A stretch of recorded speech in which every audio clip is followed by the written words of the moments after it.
سڵاو بینەرانی شارپرێس ئەم کاتتان باش. ئێستا ئێمە لە قایمقامێتی قەزای دەربەنی خانین بۆ بە دوواداچوون بۆ کێشەی ئاوی خواردنەوەی قەزای دەربەنی خان. کێشەی خواردنەوەی ئاوی خواردنەوەی قەزای دەربەنی خان ماوەی 13 ساڵە بەردەوامە. لە ساڵی 2008ەوە بۆ یەکەمین جار دەرکەوت کە ئاوی خواردنەوەی قەزاکە بە کاری خواردنەوە نایە. خەڵکی دەربەنی خان لە کانیاوەکانی دەوروبەری قەزای دەربەنی خان ئاوی خواردنەوە لە ماوەی ئەم 13 ساڵە پەیداکەن یان ئەهێنن بۆ ماڵەکانیان و ئەمساڵ بەهۆی وشکە ساڵیەوە جارێکی تر مەترسی لەسەر کانیاوەکانیش دروست بووە کەم ئەبێتەوە. ئەمە جارێکی تر دووبارە ئەبێتەوە مەترسی بۆ سەر ئاوی کەمبوونەوەی ئاوی خواردنەوە یان نەماینی ئاوی خواردنەوەی قەزای دەربەنی خان. و پەرلەمانتارێکیش یاداشتێکی داوەتە سەرۆکایەتی پەرلەمانی کوردستان پێی ڕاگەاندوون کە ئاوی قەزای دەربەنی خان مادەی کانزاییتایە. شیاوی خواردنەوە نییە بۆ نەخۆشی پێست و بۆ نەخۆشی شێرپەنجە مەترسی هەیە لەسەر دانیشتوانی قەزای دەربەنی خان. بۆ مەبەستە بۆ وەڵامدانەوەی پرسیارەکانمان بەڕێز کاک بەختیار عەبدوڕەحمان قایمقامی قەزای دەربەنی خان. کاک بەختیار ئەگەر فەرمی بۆ ئێرە زۆر سپاس. کاک بەختیار، بۆ چارەسەرکردنی کێشەی ئاوی خواردنەوەی قەزای دەربەنی خان چه هەنگاوێک نراوە؟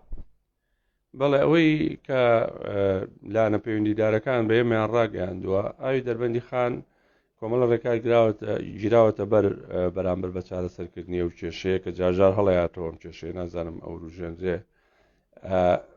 یەکەم لە ڕووی بەکترۆلۆژیۆ ئاوەکە تا ڕادەیەکی زۆر پاکە، چونکە ئەم تەنکیانە بە دوو مانگجارێک پاکەکرێنەوە تەنکیەکانی ئاوی دەربەندی خان.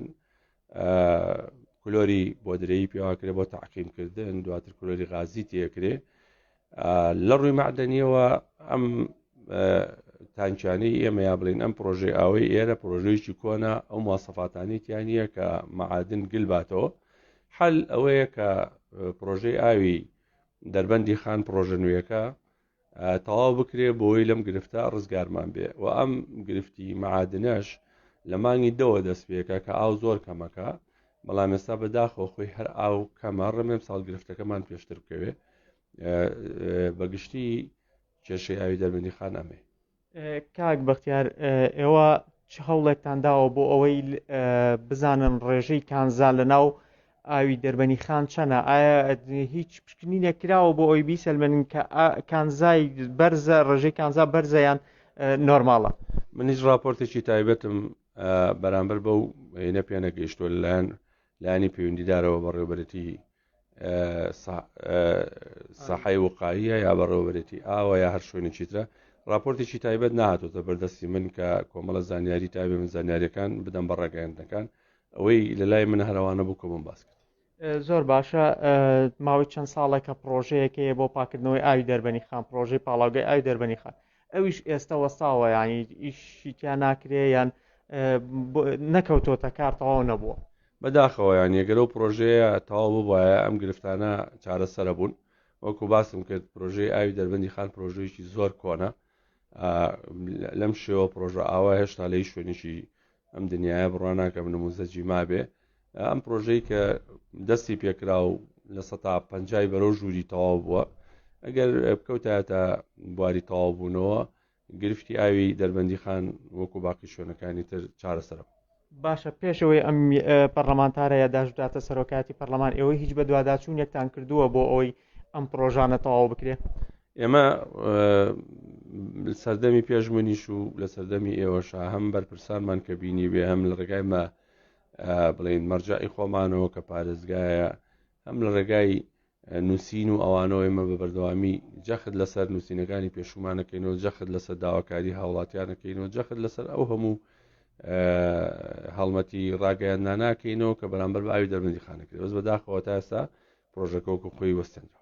باشە کاک بەختیار، ئەم ساڵ گرفتی وشکە ساڵیشەیە، خەڵک پەنابەنە بەر کانیاوەکانی دەوروبەری دەربەنی خان. ئەم ساڵ پێچە بەشێک لە کانیاوەکانی ژوشک بێ، وشکە ساڵیش ڕاگەیەنراوە لە ناوچەکە.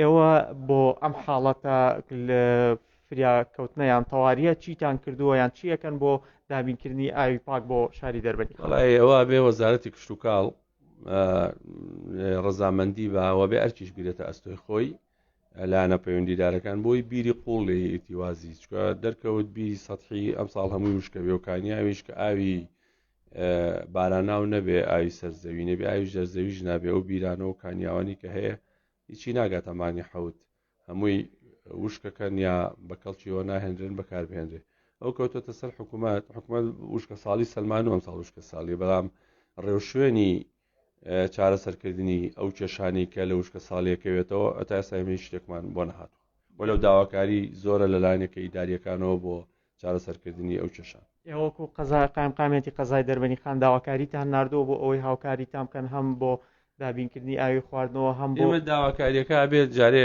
حکوومەت ئەو ڕۆژۆنانە بگرێتە پێش بۆ چارەسەرکردنی وشکە ساڵی ئەو کاتانە تۆ دەرخستی بۆ نێریت و پرۆژەی بۆ نێریت کە پێویستت بە ئەمەە بیری قوڵە پێویستت بە فلان شتە فیسان شتە ئێستا هێشتا نووسراوێکی تایبەت بە چارەسەرکردنی وشکە ساڵی نەهاتووە یان بڕیاری لێ نەدراوە کە حکوومەت چ جۆرە ڕێوشێنێکە گرێتە بەر بۆ چارەسەرکردنی وشکە ساڵی ئەو کاتا ناتەوە بێ پرۆژەت هەبێەوە لەو پرۆژەی پێشتری وشکە ساڵی پار و پێرار و ئەوانەشە بووە ئەکرێت تەشید لەسەرەوە بکەینەوە کەمی ئەم ساڵ سەختترە لەوانی زۆر باشە دوایین پرسیارمان ئەوەیە ئاوەکە ئەڵەن کوالیتی نییەوە خەڵکیش متوانین نیە لەگەڵ ئەوشا ئەو لە کۆتایی یاداشتی پەرلەمانتارەکە هاتووە لە 6 ڕۆژجارێک ئاو هەڵەکرێتەوە بە قەزای دەربەنی وانە وانە بە هیچ شێوەیە ئەووانە ئەوە ئەوە گرفت نەبێ لە شەبەکەی ئاوە لە تۆڕی ئاوا هەموو کەس ینی 2 ڕۆژ ئاوی نییە سەری سێم ڕۆژ